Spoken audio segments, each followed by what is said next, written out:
नमस्ते, मैं पंडित किशोर बनर्जी आज आप सभी लोगों के लिए एक अति सुंदर तथा सहज सरल लेसन लेके आ रहा हूँ। इस लेसन के लिए मुझे मेरे प्यारे प्रारंभिक वर्ग के जो विद्यार्थी हैं तबले के, वो मुझे बहुत रिक्वेस्ट किया कि गुरुजी आपने तो बहुत कुछ सिखाया, इसके लिए बहुत बहुत आभारी है हम लोग। लेकिन एक सबसे अहम चीज़ आपसे एक रिक्वेस्ट है, अगर वो आप उसका वीडियो डाल देंगे तो बहुत अच्छी बात होगी।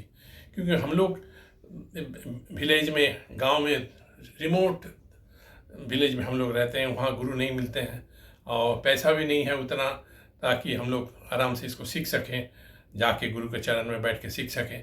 तो इसलिए आपने जो प्रयास शुरू किया, इसके लिए जितना भी बोला जाए वो कम है। तो फिर इसीलिए उसके लिए हम लोग एक रिक्वेस्ट आपसे रख रहे हैं कि आपने जो दिल्ली घराने का तबला सिखाने का प्रयास शुरू किया है तो बहुत अच्छी बात है। उसमें एक चीज़ आप ज़रूर सिखाइए कि दिल्ली घराने का तबला सबसे पहले शुरुआत में क्या सिखाया जाता है और कैसे हाथ रख के उसमें कौन कौन सा बोल प्रैक्टिस करने से हाथ एकदम बिल्कुल सुंदर हो जाता है। और आप बताते हैं दिल्ली घराना है, सब घराने में से सबसे पहला घराना है। तो इसके बारे में थियोरेटिकल नॉलेज भी हम लोग को कुछ है नहीं, क्योंकि वैसी किताबें तो मिलती नहीं हैं। बस अभी आपका ये वीडियोस जो हम लोग देखते रहते हैं, इससे थियोरेटिकल नॉलेज भी हो जाता है और प्रैक्टिकल नॉलेज भी होता है। इसलिए हम लोग सबको आपसे ये रिक्वेस्ट करते हैं, ये गुजारिश है कि आप दिल्ली घराने में क्या चीज़ सिखाया जाता है, सबसे पहले कैसे हाथ रखवाते हैं और फिर आगे तबले को आगे बढ़ाने के लिए क्या क्या चीज़ करते हैं, उसके बारे में आप अगर डिटेल्स थोड़ा बताएंगे तो बड़ी अच्छी बात होगी। तो इन सब चीज़ों को मैं सोचते हुए, देखते हुए, समझते हुए मन में ही ये सोच के रखा है, हमारे भारत महान है, हमारा भारत महान है। इस भारत के जितने गांव में, रिमोट विलेज में जो स्टूडेंट्स हैं, जो बहुत गरीब है, वो कहीं जा नहीं सकते हैं और घर बैठे सीखने का जो तमन्ना रखते हैं, उसको पूरा करने के लिए मेरी एक छोटी सी प्रयास जो है उसको रखते हुए मैं इन लोगों का रिक्वेस्ट ज़रूर रखूँगा। और उसी रिक्वेस्ट को रखने के लिए मैं इस वीडियो को लेके आया हूँ। तो शुरू करते हैं। मेनली ये जो वीडियो है तबले के प्रारंभिक स्तर के जो विद्यार्थी हैं उन लोगों के लिए ही मेन है। फिर आगे जिनको जैसे इससे फ़ायदा लेना है वो उनके ऊपर है और वो वैसा ले सकते हैं आगे बढ़ने के लिए, उनकी अपनी मर्ज़ी है। मैं अपना काम कर रहा हूँ, इसको कैसे बजाया जाए, कैसे हाथ रखा जाए, कौन कौन बोल से शुरू किया जाए, उन सब के बारे में मैं खुलासा कर रहा हूँ। चलिए शुरू करते हैं। पहले दिल्ली घराने में जो है प्रामाणिक दिल्ली घराना, क्योंकि हमारे गुरुजी जो है डायरेक्ट दिल्ली घराने के खलीफा, हमारे गुरुजी का नाम है पंडित मरहूम कार्तिक राम गुरुजी, जिनसे मैंने दिल्ली घराने का तबला सीखा। और उन्होंने डायरेक्ट रायगढ़ दरबार में मरहूम उस्ताद दिल्ली के खलीफा उस्ताद नत्थू खां साहब से उन्होंने सीखा था। तो वही तबला मैं आपको सिखाऊंगा जो उन्होंने सीखा और हमें सिखाए। ये बहुत दुर्लभ चीज़ है, क्योंकि ऐसे गुरु से सीख करके फिर उनको सिखाने का एक मौका मुझे सीखने का मौका मिला। वही चीज़ मैं आज बांटना चाह रहा हूँ। और मैंने ये चीज़ उसी समय से सोच के रखा था जब मेरा उम्र 60 हो गया था, और हमारे गुरुजी एक बोल के रखे थे, बेटा याद रखना 60 और बात, जब 60 हो जाएगा तब बांटना शुरू करना। 60 तक अपना बजाते रहो, अपनी एक्सपीरियंस लेते रहो और फिर 60 के बाद उसी चीज़ का ही आप बांटते रहना, सिखाते रहना, फ्री में सिखाते रहना, जो जैसे लेना चाह रहा है उसको ज़रूर देना। तो गुरुजी का ये जो आदेश है इसको भी रखने के लिए मैं शुरू किया। जब मेरा 60 हो गया उस समय से मैंने शुरू कर दिया। अभी मैं 71 का हूँ और आप लोगों से बस एक जुड़ने का एक माध्यम मिल गया, उसके माध्यम से मैं आज आपके सामने आ रहा हूँ। दिल्ली घराने का शुरुआती दौर पर जैसे चलते हैं, पहला बोल जो शुरू करते हैं दिल्ली में के से शुरू करते हैं, लेफ्ट के। ये बहुत प्रामाणिक है, बहुत लोगों को ये चीज़ सब चीज़ों की तालीम हुई नहीं। बजाते हैं, सभी लोग अच्छे बजाते हैं, लेकिन जो पारंपरिक जो तबला का जो सिस्टम चल रहा है, कैसे क्या चीज़ कैसे सिखाया जाए, उसकी बड़ी कमी है। क्योंकि मैंने भी बहुत साल सीखा, 22 साल मैंने सीखा, 6 घराना अलग अलग जा कर के 6 घराने के गुरुओं से सीखा। इसलिए मैं कह रहा हूँ, अब मैं दिल्ली में आकर के टिका हूँ, और मैंने शुरू तो दिल्ली से किया था, लेकिन फिर अब मैं दिल्ली में आ गया हूँ। अब पहला बोल जो होता है वो के से होता है, के, की, कत, ये सब एक ही वर्ड है। तो तबले में 10 वर्ण है, उसमें से एक है के या की या कत। ककार के बोल बोलते हैं उसको, क, जहां से क से शुरू होते हैं।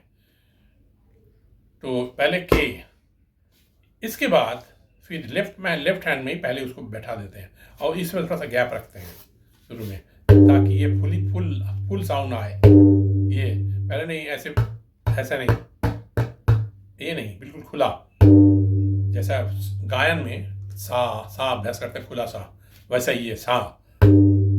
उसी तरह से गुरु लोगों को ये कहना है कि अगर बुलंद आवाज पहले से ही हो तो उसको जरूरत के मुताबिक आप छोटा भी कर सकते हैं, जहां जितनी जैसी जरूरत है, थोड़ा कम, फिर ज़्यादा, फिर और ज़्यादा, फिर और ज़्यादा। ये बहुत तरह की ये है। तो ये है कत। दूसरा है क्या, फिर घे। घे में क्या करते हैं, ये जो 2 अंगली है उसके साथ ए भी लगा देते हैं। बहुत एडवांस की बात मैं कह रहा हूँ, एडवांस। बहुत लोगों को देखिएगा हाथ का ये बजा रहे हैं, फिर ये कहीं पर है, कुछ यही कहीं पर है। मैंने भी बहुत कुछ करके इसको बस अभी इसको सब सुधार के मैं भी बजा रहा हूँ। मेरे साथ भी बहुत प्रॉब्लम थी, हाथ में सही तरीके से बैठाया नहीं गया था। खैर वो और बात है, मैं उसमें नहीं जा रहा हूँ। तो अभी जो है, तो गुरु जी के, मैंने कार्तिक राम गुरु जी के जो जितनी जो उन्होंने हमको समझा के रखा था, क्योंकि उनके सामने सारे लोग बजाते थे। गुरु महाराज का उनको बेटा के रूप में रखा था, और उनको डांस भी सिखाया, तबला भी सिखाया, पखावज भी सिखाया, गाना भी सिखाया, हारमोनियम भी सिखाया। तो वो मेरा आँख के सामने एक इस मिसाल के रूप में थे कि एक ज़िंदगी में लोग सब कुछ कर सकते हैं, बशर्ते कि उनको सही ऑनेस्ट गुरु मिल जाए, और उनकी अपनी प्रयत्न रहे। अपनी कोशिश रहने से क्या नहीं कर सकता। तो मैंने भी 5 सब्जेक्ट को सीखा, फिर उसका सर्टिफिकेट भी हासिल किया, फिर सिखाता हूँ। बहुत मेरे स्टूडेंट्स भी धीरे धीरे कई एक सब्जेक्ट बजाते हैं, कर चुके हैं। तो फिर आ जाते हैं, के हो गए, फिर घे, ये घे, खुला घे, और ये है, ये घे हो गए, घे। अब घे में भी बाइफर्केशन है, घे घे, फिर घे घे घे घे, जहाँ जहाँ जैसा वाणी है। कोई भी वाणी जो कॉम्पोजिशन होता है ना, उसके आगे और पीछे का जो बोल है उसके अनुसार बाँ का थोड़ा सा मॉड्यूलेशन चलता है। कुछ फिक्स रहता है, कुछ उस समय उसके अनुसार चलते हैं। तो पहले के हो गए, फिर उसके घे हो गए, और गे भी है। तो गे में जी ई, और घे में जी एच ई। ग मतलब गमला का ग, और एक घड़ा, घ, घड़ी, घ, घर, घ, इसके ऐसे है। फिर ये घे, फिर धीरे धीरे, फिर ये घे होता है, घसीट का घे बोलते हैं, घे घसीट, एक खुला घे, एक मीट गमक का घे है। घे ऐसे बजाते हैं, उसमें रिस्ट का काम थोड़ा होता है, आगे पीछे करते हैं। फिर इसको बाइफार्केट करते हैं, वाई 1 2 करके, जैसा ए गे गे, फिर घे गे गे घे, जैसे करके।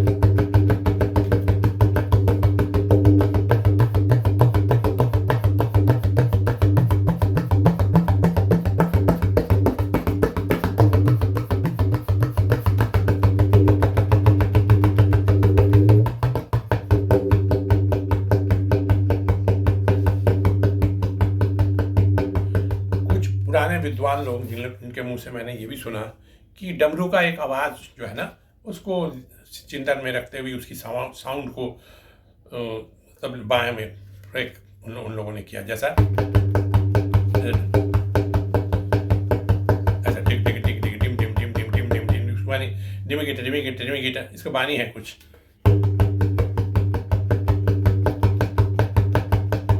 इस तरह से बायां पैर बहुत समय ये सब करते हैं। तबले में बायां का बहुत बड़ा रोल है। बहुत लोग राइट से स्टार्ट करते हैं, लेकिन हमारे खान साहब का कहना था कि बेटा लेफ्ट से शुरू करो, क्योंकि लेफ्ट के ऊपर ही सारा चेंजेस जो होता है ना, लेफ्ट से ही होता है। राइट तो फिक्स्ड है। ये बहुत 100% करेक्ट है। ना पे आप क्या चेंज कर सकते हैं? एक ही साउंड है, या तो छोटा होगा या तो बड़ा होगा। जोर से हो सकता है, इतना जोर से, और आस्ते से होगा ऐसा। अब बायां से एक धा हो गए, फिर बायां को फिर एक नया सेंटिमेंट हो गया, जिग्गा सा। अरे ये तो इस तरीके से जो 9 सेंटिमेंट है, नौरस, उसका प्रयोग तथा उसका जो साउंड का जो आना, वो आपको ये बायां से ही हो सकता है। इसलिए बायां का रोल बहुत इंपॉर्टेंट है।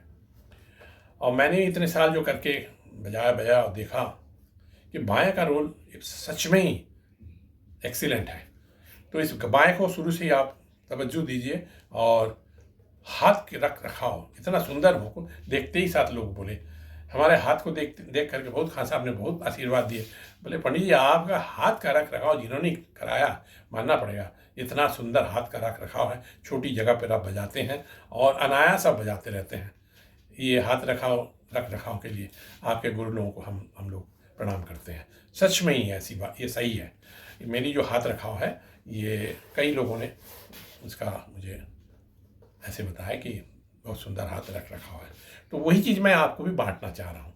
तो ये के हो गए, फिर खे हो गए या गे हो गए, फिर दोनों एक साथ अलग अलग करके।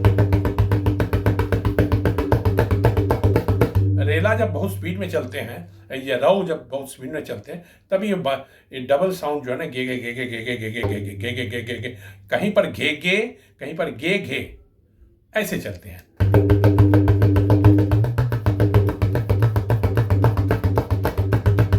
हमारे खान साहब ये हमारे गुरु जी को बोलते थे, बेटा लेफ्ट बजा बजा करके, बाएं को बजा बजा करके जब थक जाओगे तब राइट का शुरू करना है।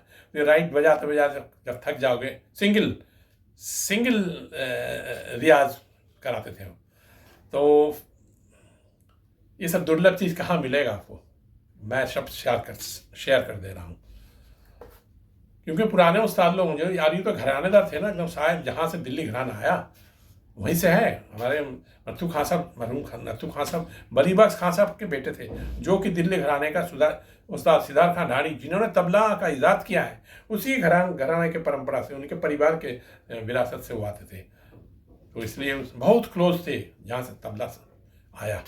तो वही तबला मैं आपको उसी का ही थोड़ा सा, जितना भी प्रसाद के रूप से गुरुओं से मिला, और फिर अपनी रिसर्च के बल पर फिर देखा, देश विदेश में बहुत कुछ देखा, पढ़न किया, फिर पढ़ा, फिर बोल सब किताबें हैं। और विदेश में एक चीज़ मुझे बहुत चीज़ों की जानकारी मुझे विदेश से हुआ है। क्यों? मैं जब विजिटिंग प्रोफेसर के रूप में यूएसए में गया एक यूनिवर्सिटी में, तो वहाँ कई एक लाइब्रेरी में कई एक डिसर्टेशन बुक मिलते थे, जो कि 15-15 साल 10-10 साल इंडिया में रह करके फुल ब्राइट स्कॉलरशिप ले करके आए और सब कुछ उसमें डिसर्टेशन पीएचडी किए। तो कई एक किताब सब वहाँ अवेलेबल है। और सबसे बड़ी चीज़ है और मज़े की चीज़ है और हैरत की चीज़ भी है, जो इंडिया में बहुत कम मिले हैं हमको आज तक, कि हर चीज़ों की, जैसे वहाँ के लोग जो स्कॉलरशिप, फुल ब्राइट स्कॉलरशिप लेके उन्होंने सीखने के लिए आया था, उन्होंने उस्तादों के घर घर जा करके उनसे जो बातचीत हुई, उन सब की सारी, उस समय तो वीडियो नहीं था उस समय, आविष्कार भी नहीं हुआ था उस समय। मैं कह रहा हूँ करीब 1982 इस समय की बात है। उस समय मैंने 82 में यूएसए में गया था, 82 दिसंबर में, इतने साल पहले। उससे पहले उन्होंने 10 साल इंडिया में बिताया, फिर सीखा। उस समय की जितने समय ऑडियो अच्छा बेस्ट क्वालिटी का रिकॉर्डिंग मशीन लेकर के उन्होंने उस्तादों के घर जा करके वो सब की रिकॉर्डिंग की है। और सबसे मज़े की बात है, वो जो किताब जो उन्होंने लिखा, डिसर्टेशन के बुक जो छपा, उसके पीछे उन सभी ऑडियो की कैसेट्स भी उन्होंने पीछे एक तो छोटा सा ये बना करके उसमें डाल दिए, और उसका ही रेफरेंस किताब में जो लिखी हुई है उसमें है। ये अद्भुत चीज़ है। इससे मुझे ओरिजिनल तबला, जो वो सब खान साहब अभी लोग सब गुजर गए हैं, लेकिन उनकी अपने बोली का जो है उसका भी है, और उन सब का लिखित मैन्युस्क्रिप्ट के रूप से है। बहुत ऐसा मैंने किताब देखा विदेश में जाकर के, मुझे बहुत फ़ायदा हुआ यूएसए में जाकर के, कि बहुत सारा ऐसा ऐसा किताब मैंने भी देखा शक्ल, तो हाँ मैन्युस्क्रिप्ट हाथ से, उस्ताद लोगों का हाथ से लिखी हुई बोल, कहीं कहीं उर्दू में, कहीं हिंदी में, जैसे जिन्होंने लिखा है। तो उन सब का बोल का भी मैंने देखा कि बहुत बहुत बड़े बड़े पुराने उस्तादों का जो नाम है, घराने के जो रिप्रेजेंट किए हुए हैं, वैसे ऐसे लोगों के भी हाथ से लिखी हुई बोल जो बजा के गए, वो सब कुछ कुछ मैंने देखा। और फिर कुछ कुछ का रिकॉर्डिंग में मैंने सुना, उनके बुढ़ापे का जो थरथराहट है गले में, फिर भी बोल पड़े जा रहे हैं। ता हम किट तक कुकु तक किन थरी किन कुकु जग नग तगिन ताम धिन डड़ान कत्ता धीरे धीरे किट तक तगिन धगिन धगिन तगिन तक किट तक धिक किट तक धकिट धिकिट तक किन नड़ान दादी का ददृकृत तगड़ा। ये सब बानी जो है ना आजकल कहाँ सुनने को मिलते हैं, ये सब मैंने वहाँ सुना और उन्हीं से सीखा। तो इसलिए मैंने बताना है कि 4 चीज़ों से ये चीज़ सीखा जाता है। एक तो सीख के सीखा जाता है, नंबर 1। एक देख के सिखाया जाता है, 2। एक सुन के सिखाया जाता है, 3। एक कर करके सिखाया जाता है, वो करते करते अभ्यास। तो ये जो चीज़ है ना, कर करके भी आप सीख सकते हैं।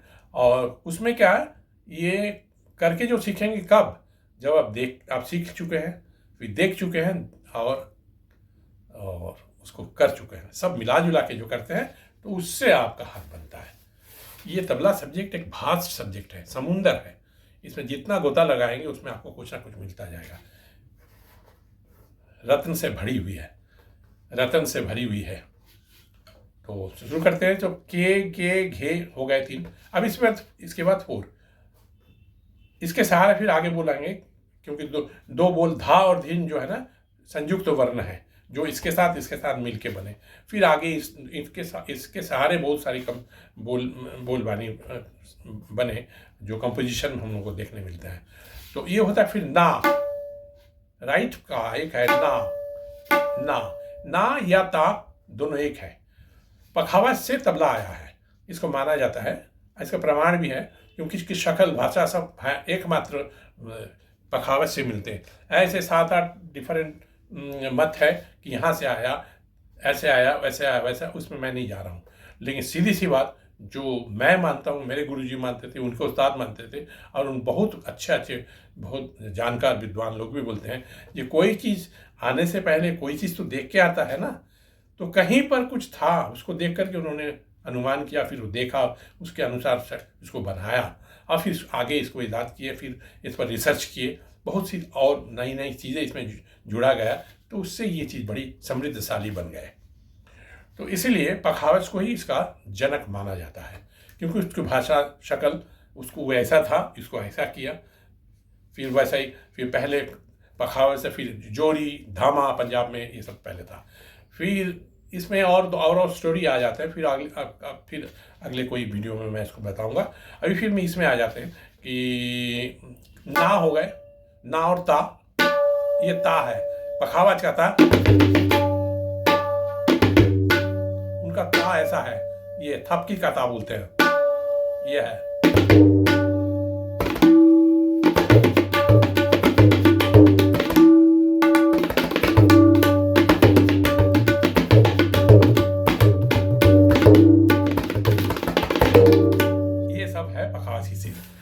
तो उसके बाद ये सबको अलग कर दिए उस्ताद सिद्धार्थ खान साहब ने, बहुत बड़ी चीज़ की है उन्होंने, इससे अलग करके तबले फिंगरिंग से जो बजते हैं, ओनली फिंगरिंग, तो पखावज को उन्होंने अलग कर दिया तबले से। मैंने जैसे पखावज बजते थे, जो बाणियाँ बहुत ज़्यादा आते थे, उसको हटा के उसमें उन्होंने सब बानी को ले करके तो कायदे का एक सिस्टम उन्होंने किया, जो तबले का खुद निजी अपनी चीज़ है। बाकी जो चीज़ें सब बजाए जाते हैं तबले में, फिर से उसमें इंट्रोडक्शन हुआ पखावज में।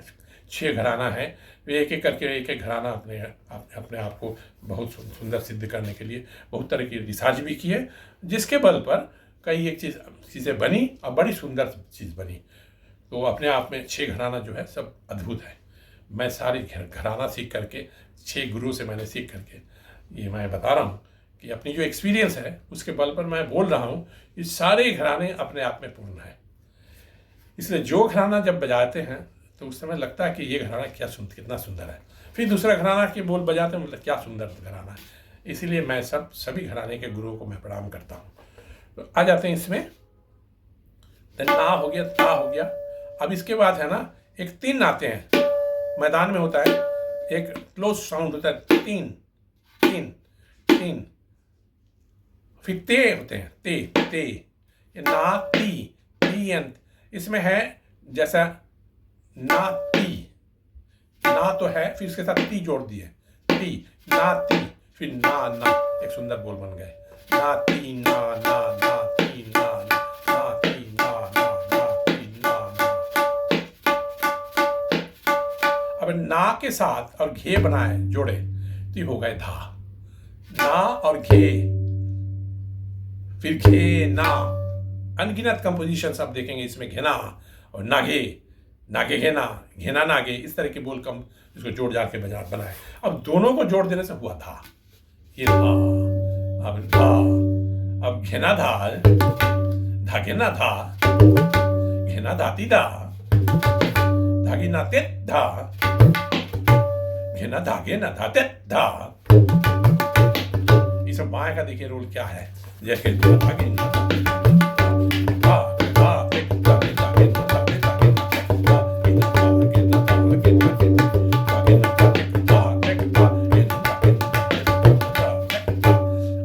कितने वाणी में मैं इतना सा बजाया, घे ना और ती दोनों को जोड़ के घे, फिर धा, घेना घेना, अब दोनों जोड़ दिए, घेना घेना धाती धागे ना, इसमें मीट का मत लिया, घेना घेना धा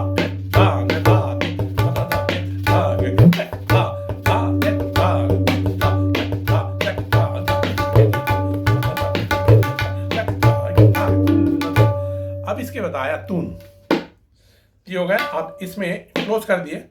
अब इसमें पुराने बुजुर्गों ने कैसे सोचा, आहा, एक पखाज से दीन है, वो साउंड है, उसी साउंड को ये तबले में लिया, हल्की आवाज में, तू। तबले में कहीं भी बजाएंगे तू ही तू है, ये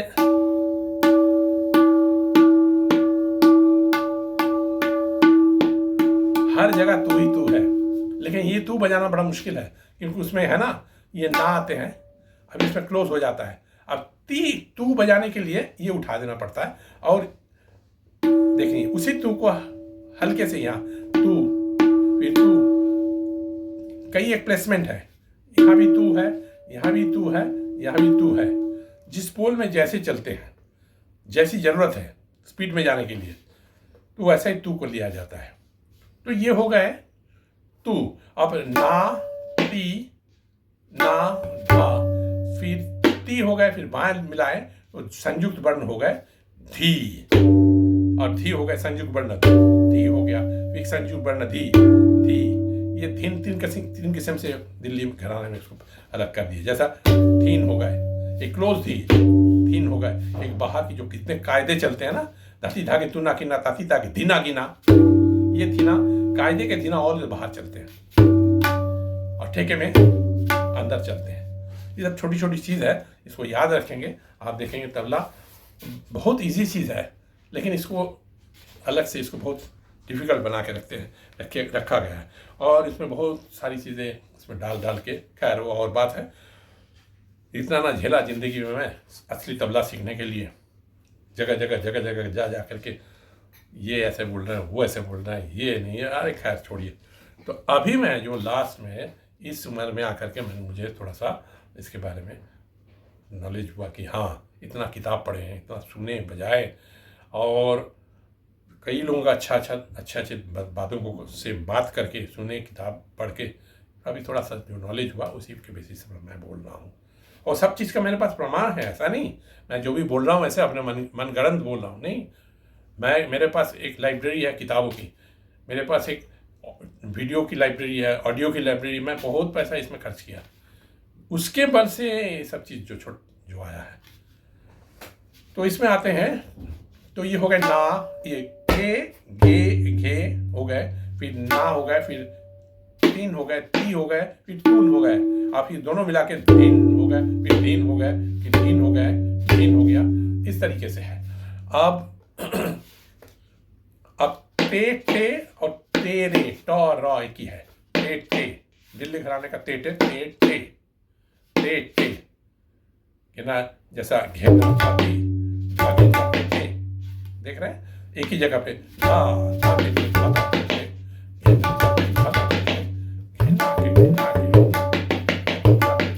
बस 2 उंगली का तेटे उन्होंने लिया। पखावज का तेटे है, ये खुला है बिल्कुल, तबले का बोल मैक्सिमम जो है बंद है। और फिर उसके बाद धीरे धीरे धीरे अपने ज़रूरत के अनुसार इसको खुला भी किए हैं, फिर बंद भी किए हैं। तो इसमें बहुत रिसर्च और ब्रेन का प्रयोग हुआ, इसके बल पर तबला बहुत सुंदर बन गए। और इसकी मान्यता ये है कि वर्ल्ड में जितना भी परकशन इंस्ट्रूमेंट्स है, मतलब चर्म वाद्य से जो बनी हुई है, तो वो उसमें से बेस्ट है तबला।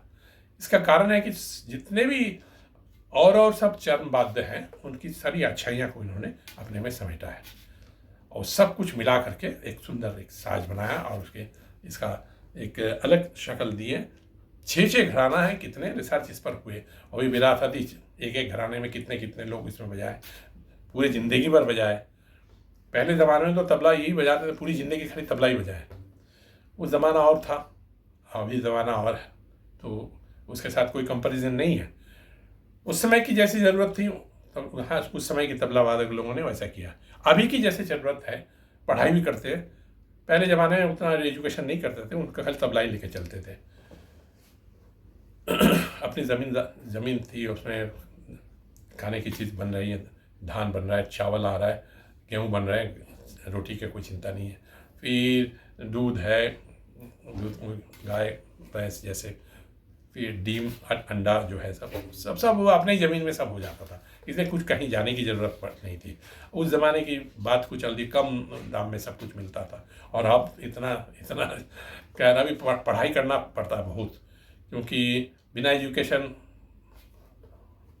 वो बात नहीं बन सकती है। इसलिए एजुकेशन के लिए स्कूल में जाना ही पड़ता है और फिर कॉलेज में पढ़ते हैं। इस तरह से बहुत समय जो है म्यूज़िक पढ़ाई में चला जाता है, एजुकेशन में साथ साथ इसको करते हैं। और ये करने से हमारे पास 2 ऑप्शन हो जाता है। एक तो है जीविका, जो अपना भोजन कमाने के लिए, just for the sake of bread and butter, you have 2 options in your hand. If you have your studies, अगर आप पढ़ाई करते हैं तो आपके उस डिग्री के बल पर कुछ नौकरियां मिल सकती है, और नहीं तो दूसरे है आपका संगीत के सहारे भी कुछ नौकरियां मिल सकती है। स्कूल में मिलते हैं म्यूज़िक टीचर के, बहुत अच्छी नौकरी है। और फिर कई एक संस्था में अपने सिखा के उससे भी वो पैसा आता है उनको। तो ये सब जीविका का एक बहुत सुंदर माध्यम बन गया। तो ये हो गए ना, टी, ना, फिर तीन, टी, फिर टू, फिर तीन क्लोज हो गए, फिर ते हो गए, फिर टे हो गए, फिर थे संयुक्त वर्ण हो गए, हा, फिर हीन हो गए, थे, फिर टे। अब क और ना दोनों को मिला दी तो क्रान हो गए, कान अलग कर दिए, क ता न, और फिर क्रान, फिर घ्रान। घ्रान क्या है? घे ना, दोनों को जोड़ दिए, घ्रान, घ्रान, नागान, नागान,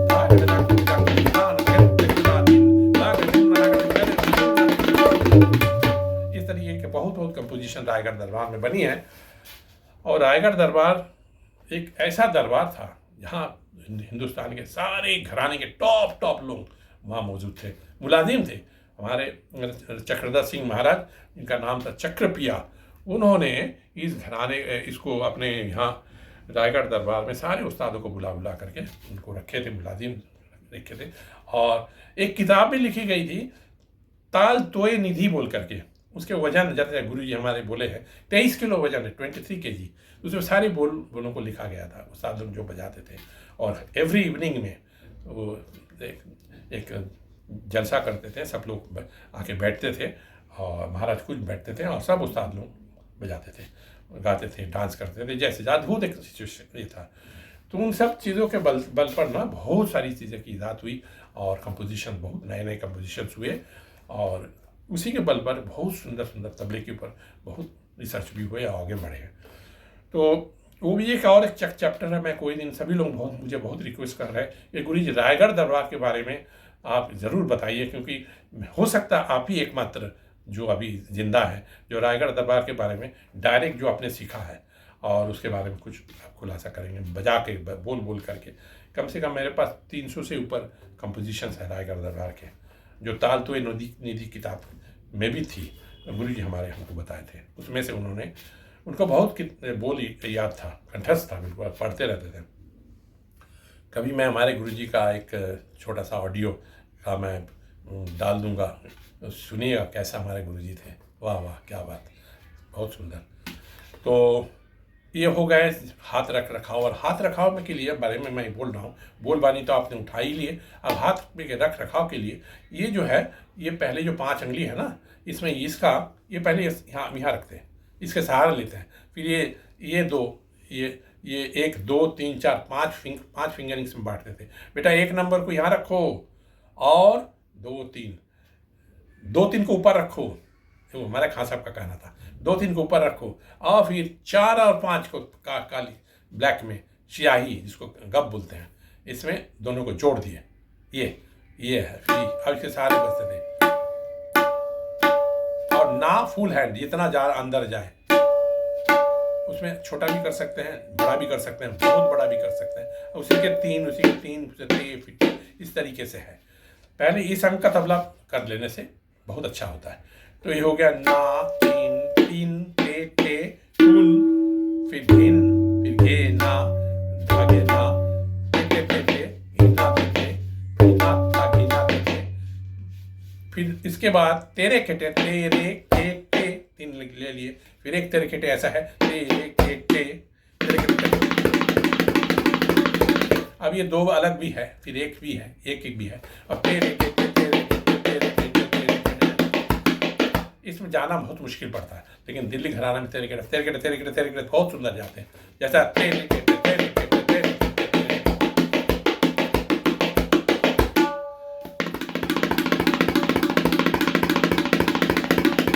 केटे कैसे एक के बाद एक फिंगरिंग से चलते हैं।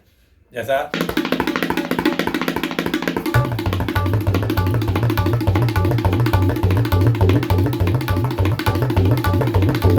कॉम्बिनेशन देखिए दिल्ली घराने का, धारी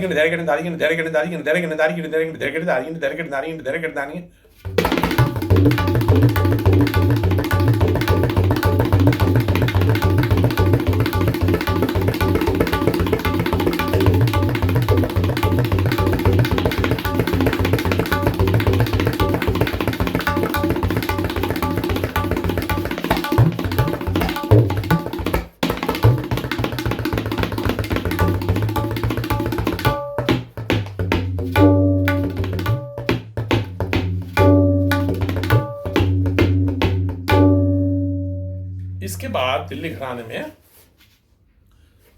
सबसे पहले ठेका सिखाया जाता है, कंपोजिशन बाद में। हमारे खान साहब का कहना था सब तबले का सबसे पहला कंपोजिशन है ठेका। जैसे 3 ताल ठेका, पहले हाथ में 3 ताल ठेका बैठ जाए, and on the basis of that ठेका आपको उसी ठेका के बल पर एक एक करके पेशकारा, फिर कायदा, फिर रेला, फिर रौ, फिर मध्यलय 3 ताल, फिर गत, टुकड़ा, परने, दमदार तिहाई, बेदमदार तिहाई, फिर चक्रदारे, उसमें भी साधारण चक्रदार, फिर फरमाइशी चक्रदार, फिर कमाली चक्रदार। इस तरीके से अनगिनत चीज तबले में बजाए जाते हैं। एक एक करके मैं आगे कभी वीडियो के रूप में उसको दिखाऊंगा। तो इस तरीके से बोलों को बजा करके दिल्ली घराने का एक शक्ल सामने लाते हैं। ये बहुत इजी घराना है, बड़ा साइंटिफिकली लॉजिकली प्रूफ्ड घराना है। इस घराने का तबला अभी बहुत कम सुनने को मिलता है कि पुराने गुरु बुजुर्ग लोग सब गुजर गए, और अभी वैसा नए पीढ़ियों के दिल्ली घराने का तबला वादक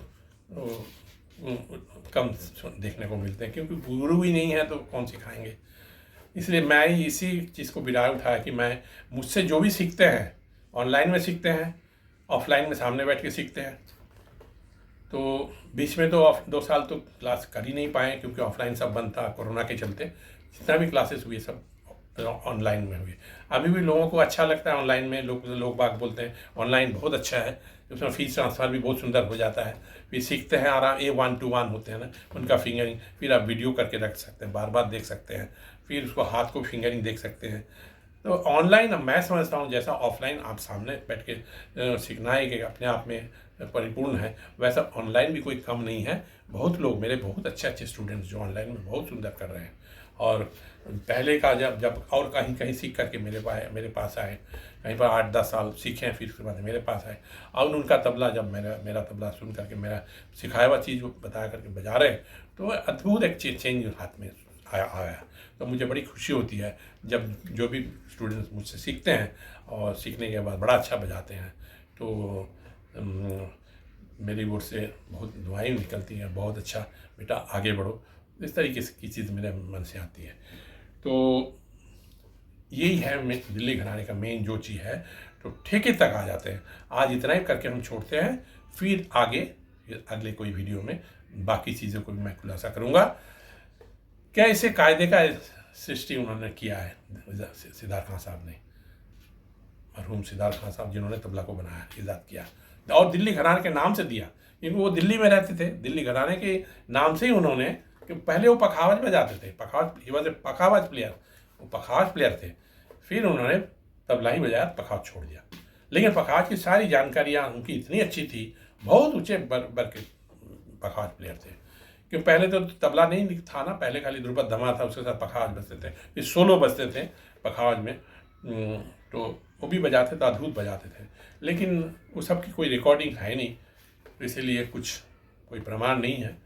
कुछ जो पुराने उस्ताद लोग बोल के गए, ऐसे ऐसे बोलते थे, ऐसे ऐसे बजाते थे, तो वही सब एक प्रमाण माउथ टू माउथ, मौखिक रूप से वो किन्हीं और को बताए, वो उन्होंने सुना, फिर आगे बताएं, बेटा हमारे उस्ताद ऐसे बोलते थे, जैसे मैं अभी बोल रहा हूँ। ये चीज़ तो वीडियो के रूप में आ गई तो रह गया, अभी प्रमाण के रूप में रह गया। तो ये सब चीज़ों की आप उसका फ़ायदा लीजिए, और आप सबों से मेरी यही गुजारिश है, खूब बजाइए, खूब मेहनत कीजिए, लेकिन बुद्धि से बजाइए, बुद्धि से मेहनत कीजिए, और आगे बढ़िए, खूब नाम करिए, शोहरत कमाइए, पैसा अर्जन कीजिए, मनी का कोई प्रॉब्लम ना हो, ट्रैवल कीजिए, प्रोग्राम करिए, खूब सिखाइए, और जो आपसे जुड़ रहे हैं सीखने के लिए उनको बहुत ऑनेस्टली सिखाइए। मैं ये रिक्वेस्ट सबको करता हूँ कि आपने जैसे सीखा है उससे भी ऑनेस्टली ज़्यादा करके आप कोशिश कीजिए अपनी ओर से, और ज़्यादा सिखाने के लिए। और एक दिन तो चले जाना है, और साथ में क्या ले जाएंगे, ना पैसा जाएगा साथ में, ना कोई नाम शोहरत कुछ भी जाएंगे, लेकिन अपनी करनी आप आपने जो अच्छा करके गया वही चीज़ आपके साथ जाएगा।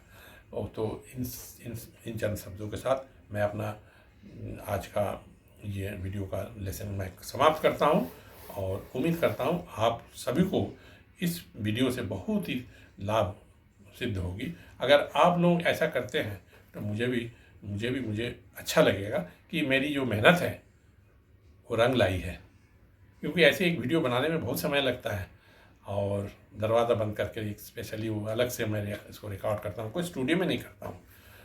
तो उसमें ओरिजिनलिटी रहता है, स्टूडियो में कोई साउंड को बढ़ा देता है, सुंदर कर देता है, वैसा नहीं, जो ओरिजिनल तबला है वही मैं सामने लाता हूँ। तो बस आज इतना ही, मैं विदा लेना चाहता हूँ। बहुत बहुत धन्यवाद, और बहुत सारी दुआएं आप मेरे सारे जितने भी सब्सक्राइबर्स हैं और स्टूडेंट्स हैं और मेरे हमसफ़र जो है। नमस्कार, धन्यवाद, ढेर सारी शुभकामनाएं।